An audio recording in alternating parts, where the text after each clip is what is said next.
जय शंकर के सब भक्तों को शंकर भगवान की कृपा से आज हम श्रावण महात्म का 24वां अध्याय की कथा करते हैं। शंकर भगवान ने कहा, हे ब्रह्मपुत्र, पूर्व कल्प में दैत्य के वार से अति दुखी विहल अति दीन हो गई, पृथ्वी अति दीन हो गई और ब्रह्मा की शरण में गई।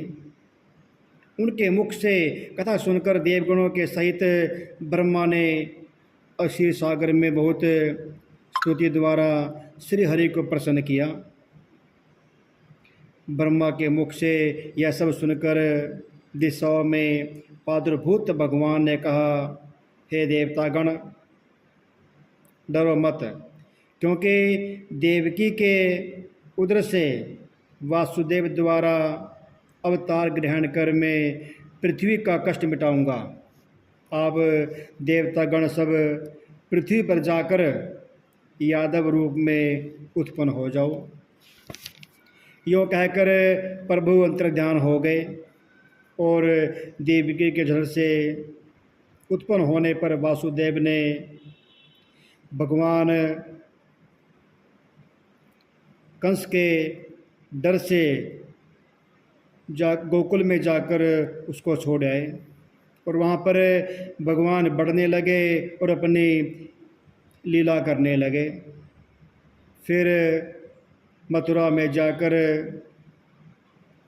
कंस के सब गणों को मारकर फिर कंस का वध कर दिया। सादर सब नगर निवासी प्राणी जनों ने प्रार्थना की कि हे कृष्ण, हे महायोगी जन, हे भक्तों के अभयदाता, हे देव शरणागत वत्सल, आपको हम नमस्कार करते हैं। आपने हमारी रक्षा की है। हे देव, हम आपकी पूजा करने चाहते हैं। सारे नगरवासियों ने श्री कृष्ण जी की पूजा की और जन्माष्टमी का व्रत किया और श्री कृष्ण जी ने उन सबको अव्यय वर दिया, आशीर्वाद दिया और फिर कहा कि इस व्रत को करने वाले को भगवान ने बहुत वर दिया और कहा कि इसके बारे में एक प्राचीन इतिहास कहता हूँ, ध्यान से सुनो। अंग देश में उत्पन्न मित्रजित नाम वाला एक राजा हुआ। उसका पुत्र वहाँ से नाम वाला हुआ। वह सत्य द्वारा जीतने वाला तथा समारज्ञोई था। वह सर्वज्ञ राजा सविदे प्रजा को प्रसन्न रखता हुआ रक्षा करता था। उस समय देवयोग से पाखंडियों के साथ बहुत दिनों तक रहन सहन होने से उसके संगत से राजा अधर्म करने लगा। उनसे वेद शास्त्र तथा प्राणों की निंदा की और वह वर्णाश्रम धर्म से बहुत द्वेष करता था। हे मुनिस्तम, यो बहुत काल बीतने पर काल के भसीभूत हो यमदूत के बस में हुआ।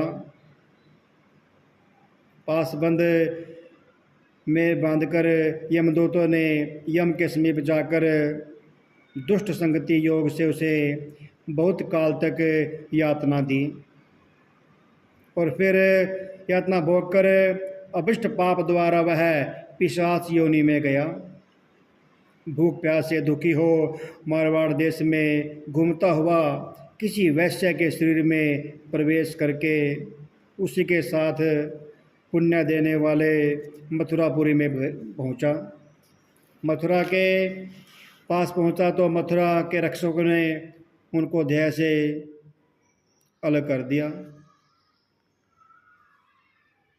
वह वन में तथा ऋषियों के आश्रम में घूमता हुआ कदाचित देवयोग से श्री कृष्ण जन्माष्टमी के दिन मुनियों तथा द्विजों द्वारा की जाने वाली महापूजा और नाम से जो कीर्तन किया उन सबको सुना और रात भर जागता रहा।